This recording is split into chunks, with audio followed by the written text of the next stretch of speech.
ان کے دلوں کے اندر اتار دے کہ اگر ان سے کبھی غلطی کا صدور ہو تو ان کا ضمیر جو ہے وہ کہے کہ تم غلط کر رہے ہو، ایسا نہیں کرنا چاہیے۔ تو یہ کچھ طریقے یہ ہیں۔ اچھا، پھر اس کے ساتھ یہ بھی ہوتا ہے کچھ انفرادی توجہ بھی کی جائے۔ بعض اوقات یہ ہوتا ہے کہ کچھ لوگوں کا مزاج اور ہوتا ہے، کچھ کا اور ہوتا ہے۔ کسی کے اندر بخل کے اعتبار سے خامی پائی جاتی ہے، کسی میں بد اخلاقی کے اعتبار سے، کسی میں گالی کے اعتبار سے، کسی کے اندر جو لگتا ہے کہ یار یہ کرپشن کی طرف جانے والا ہے۔ انفرادی طور پہ ان پہ توجہ کی جائے، انفرادی کوشش کی جائے، ہر بندے کو اس کے اعتبار سے سمجھایا جائے۔ جب بہت مرتبہ ایسا ہوتا ہے کہ جب آپ کسی کو انفرادی طور پہ بات کرتے ہیں نا تو وہ فوری طور پہ قبول کرتا ہے۔ انفرادی کوشش کی جو برکتیں ہیں اور جو اس کے نتائج ہیں وہ بہت زیادہ ہیں، لہذا یہ بھی ایک بہت بڑا ذریعہ ہے کہ جس کے ذریعے سمجھایا جا سکتا ہے۔ اچھا، پھر ایک اور بات بھی ہے، وہ یہ ہے کہ باقاعدہ چونکہ یہ تو اسکول کالج سے تعلق رکھنے والے نا، تو آپ ان کو کتابیں ریفر کر سکتے ہیں، کیونکہ ان کا تو کام ہی اسٹڈی ہے، پڑھنا ہے۔ آپ ان کو اچھی کتابوں کی طرف توجہ دلا سکتے ہیں، آپ ان کو کتابیں پڑھنے کا مشورہ دے سکتے ہیں۔ اگر آپ ان کی زندگی کے اندر اچھی کتابوں کا مطالعہ ڈال دیں تو وہ اس سے سیکھیں گے۔ ایک استاد اگر لوگوں کے سامنے سوائے ناولوں کے اور کوئی بات نہ کرے تو طلبہ ناول ہی پڑھیں گے۔ ایک آدمی اسٹوڈنٹ کے سامنے، ایک ٹیچر اسٹوڈنٹس کے سامنے آ کے اگر شعر و شاعری کی باتیں کرے گا تو وہ بھی اسی شعر و شاعری کی ٹانگیں پکڑ کے بیٹھے ہوئے ہوں گے، لیکن اس کی جگہ اگر وہ ان سے اچھے اخلاق اور اچھا انسان بننے کے حوالے سے ان سے بات کرتا ہے اور اسی طرح کی کتابیں ان کو جو ہے وہ بتاتا ہے تو وہ اس طرح کی کتابیں پڑھنے کی طرف آتے ہیں۔ اچھی کتابوں کا ایک بڑا ذخیرہ ہے۔ صرف آپ دعوت اسلامی کی کتابیں لے لیں جو مکتبۃ المدینہ کی شائع کردہ ہے، اس وقت تقریباً 600 سے زیادہ کتابیں، اور 600 سے زیادہ کتابوں میں 550 کے قریب کتابیں وہ ہیں جس کا تعلق خالصتاً انسان کے کردار کے ساتھ ہے، خواہ اس کے ظاہر کے اعتبار سے، خواہ وہ باطن کے اعتبار سے، اچھا مسلمان بننے کے اعتبار سے، اچھا انسان بننے کے اعتبار سے، ظاہری خوبیاں، باطنی خوبیاں، ظاہری برائیاں، باطنی برائیاں، ان چیزوں کے حوالے سے۔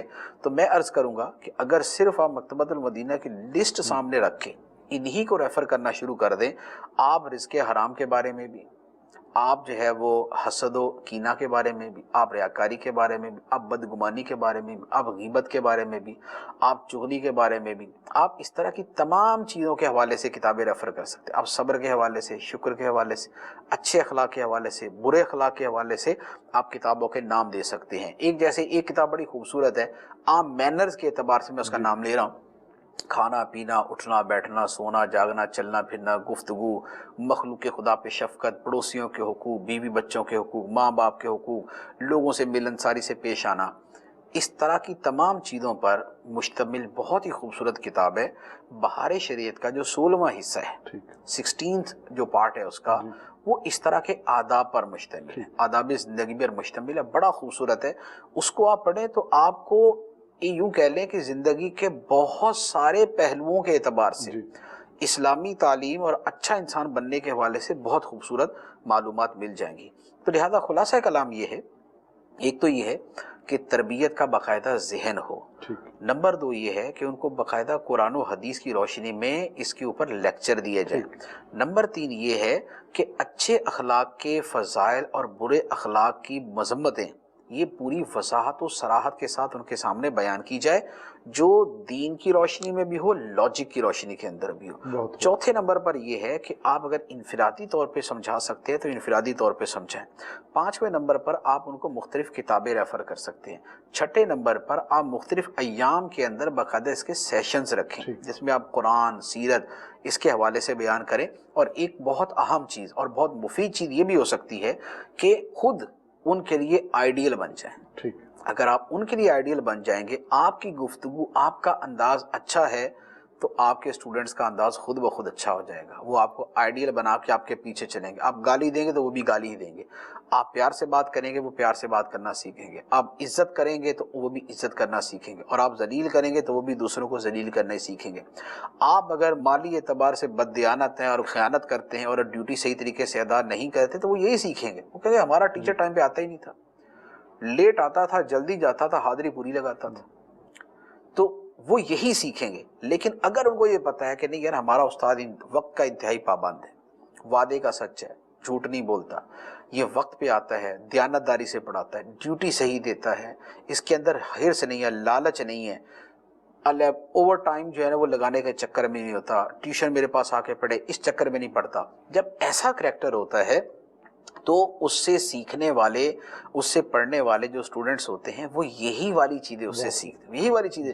مجھے اپنے اساتذہ کا پتہ ہے، میرے اساتذہ میں ایک استاد ہوتے تھے جو اسکول کے استاد تھے، ان کا وقت کی جو پابندی تھی وہ ایسی تھی کہ جس کو بولتے ہیں نا کہ جناب گھڑی صحیح کر لے، آپ کلاک صحیح کر لے اس کے ٹائمنگ کے اوپر، اس طرح کا. تو ہمارا اس سے ایک ذہن بنا ہوا تھا، ہمارا بھی اس سے ذہن بنا نہیں، وقت کی پابندی کرنی، ہمارے استاد صاحب کرتے ہیں ہم نے ایسے ہی کرنا. لیکن اگر ادارے کا بڑا یا جو ادارے میں دوسروں کے لیے روح رواں، دوسروں کے لیے آئیڈیل ہے، اگر وہی کبھی وقت میں نہیں آتا تو آپ دیکھ لیں آفس کے اندر بڑا لیٹ آنا شروع ہو جائے، نیچے کا پورا آفس لیٹ آنا شروع ہو جائے گا. لہذا اساتذہ جو ہیں، ٹیچرز جو ہیں، پروفیسر جو ہیں، وہ اپنی ذات کے اعتبار سے آئیڈیل بنے تاکہ ان کو دیکھنے والے، ان سے پڑھنے والے انہی چیزوں کو اڈاپٹ کریں، انہی چیزوں کو سیکھیں. اچھا صاحب، آخر میں ایک چیز پوچھنا چاہوں گا کہ آپ نے جو مطلب من حیث القوم بات کی ہے کہ ہمارے اندر یہ برائیاں ہیں اور یہ حالت ہو چکی ہے، صورتحال بن چکی ہے، تو جب معاشرہ اس طرح کی برائیوں کی گرپ میں ہو اور یہ کینسر تقریباً معاشرے کے ہر حصے میں سرایت کر چکا ہو، تو پھر من حیث القوم ایسی قوم دوسری قوموں کے مقابلے میں کہاں کھڑی ہوتی ہے اور ان کا کیا بنتا ہے؟ دیکھیں، دوسری قوموں کے مقابلے میں وہ قوم جہاں کھڑی ہوتی ہے نا، وہاں سب کو پتہ چل جاتا ہے یہ کہاں کھڑی ہے. اگر دنیا کی کسی بھی ایئرپورٹ کے اوپر سب کو گزارا جا رہا ہے اور آپ کو کہا جاتا ہے کہ آپ سائیڈ میں ہو جائیں، تو آپ کو پتہ چل جاتا ہے آپ کہاں کھڑے ہیں. اگر ہر ایک سے سودا خریدتے ہوئے لوگ بلا جھجک خرید لیتے ہیں اور آپ کی قوم سے خریدتے ہوئے بولتے ہیں یاد اچھی طرح دیکھ لینا بھائی، تو آپ کو پتہ چل جاتا ہے کہ آپ کے معاشرے کے اندر کتنی عزت ہے. اگر پوری دنیا کے اندر ساری دنیا کی سرکاری دستاویزات کو جسٹ یوں دیکھ کے فارغ کر دیا جاتا ہے اور آپ کی سرکاری دستاویزات پہ کہا جاتا ہے یار اس کو ذرا ویریفائی کر لو، اس کو ری چیک کر لو، تو آپ کو پتہ چل جائے گا کہ آپ دنیا کے اندر کہاں کھڑے ہیں. اگر دنیا بھر سے سامان منگوایا جائے اور صرف لوگوں پر اعتماد کرتے ہوئے اس کو گزار دیا جائے اور آپ کے ٹماٹروں کو بھی چیک کیا جائے اور آپ کے آلوؤں کو بھی چیک کیا جائے، تو آپ کو پتہ چل جائے گا کہ آپ دنیا کے اندر کہاں پر کھڑے ہیں. اگر آپ دنیا کے اندر کسی جگہ جا کے رہائش اختیار کرتے ہیں اور وہ ہر ایک کو بآسانی کرائے پہ گھر دے دیتے ہیں اور آپ کا ملک کا نام پڑھتے ساتھ ہی بولتے نہیں سوری یار ہمارے پاس جگہ نہیں، ابھی تھی لیکن آپ کے لیے نہیں ہے، تو آپ کو پتہ چل جاتا ہے کہ آپ دنیا کے اندر کہاں کھڑے ہیں. تو بات یہ ہے میرے خیال میں ان مثالوں کے اندر جو چھپے ہوئے اسرار ہیں وہ بآسانی آپ سمجھ سکتے ہیں کہ ہم کیا ہیں اور ہم دنیا کے اندر کہاں کھڑے اور کن حرکتوں کی وجہ سے کھڑے، کن کرتوتوں کی وجہ سے کھڑے. ہمارے ہاں دیانتداری سے کام کرنے والے کو بیوقوف سمجھا جاتا ہے اور بد دیانتی کرنے والے کو چالاک، ہوشیار اور عقل مند سمجھا جاتا ہے. تو دنیا بھی آپ کو یہی سمجھتی، تو دنیا بھی آپ کے حوالے سے اسی طرح کی سمجھتی. تو لہٰذا ان چیزوں کے حوالے سے آپ دیکھیں کہ آخر ذلت کا مسلط ہونا خدا کا عذاب ہے. اب آپ یہ ذہن میں رکھیں، قرآن پاک کے اندر قوموں پر جو عذاب کی صورتیں بیان کی گئی ہیں ان صورتوں میں ایک صورت یہ بیان کی گئی ہے ضربت علیہم الذلت، کہ ان کی حرکتوں کی وجہ سے ان پر ذلت مسلط کر دی گئی. ذلت مسلط کر دی گئی کیا مطلب؟ کہ وہ جہاں بھی جائیں گے ذلیل ہوں گے، وہ جہاں بھی جائیں گے رسوا ہوں گے، وہ جہاں بھی جائیں گے شک و شبہ کی نگاہ سے دیکھے جائیں گے، وہ جہاں بھی جائیں گے لوگ ان سے بولنے گے وہ نہیں بھائی سائیڈ میں ہو جاؤ. تو آپ دیکھ لیں ذرا آپ کا دنیا کے اندر کیا سٹیٹس ہے. کیا ایسا تو نہیں ہے کہ قوم کے اوپر ہی ذلت مسلط ہے؟ قوم کا فرد کہیں بھی جاتا ہے اسے جدا ٹریٹ کیا جاتا ہے، اسے شک و شبہ کی نگاہ سے دیکھا جاتا ہے، اس کے کاغذات پہ شک ہوتا ہے، اس کی ذات پہ شک ہوتا ہے، اس کے کردار پہ شک ہوتا ہے.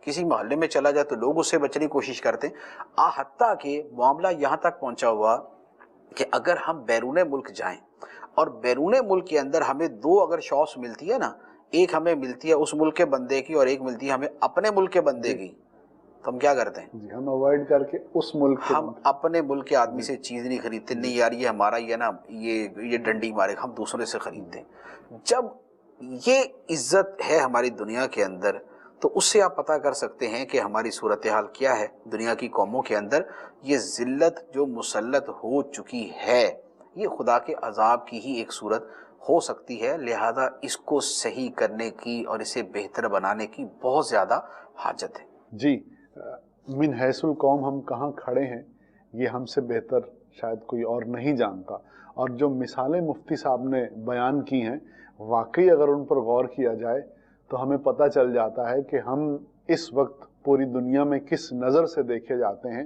اور ہم جہاں جاتے ہیں ہمیں کیسے ٹریٹ کیا جاتا ہے۔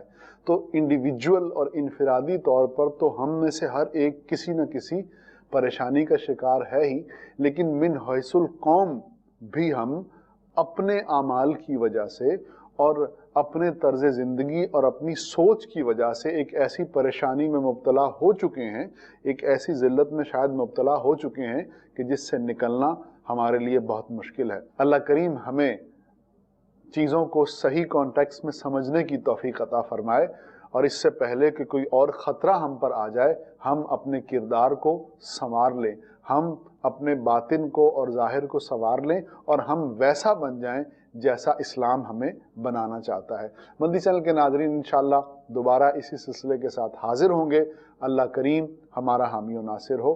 صلو علی الحبیب صلی اللہ تعالی علی محمد صلی اللہ علیہ وسلم۔ اندھیروں سے نکالے یہ پھیلائے اجالے یہ کھولے بند آنکھوں کو گرتوں کو سنبھالے یہ علم روشنی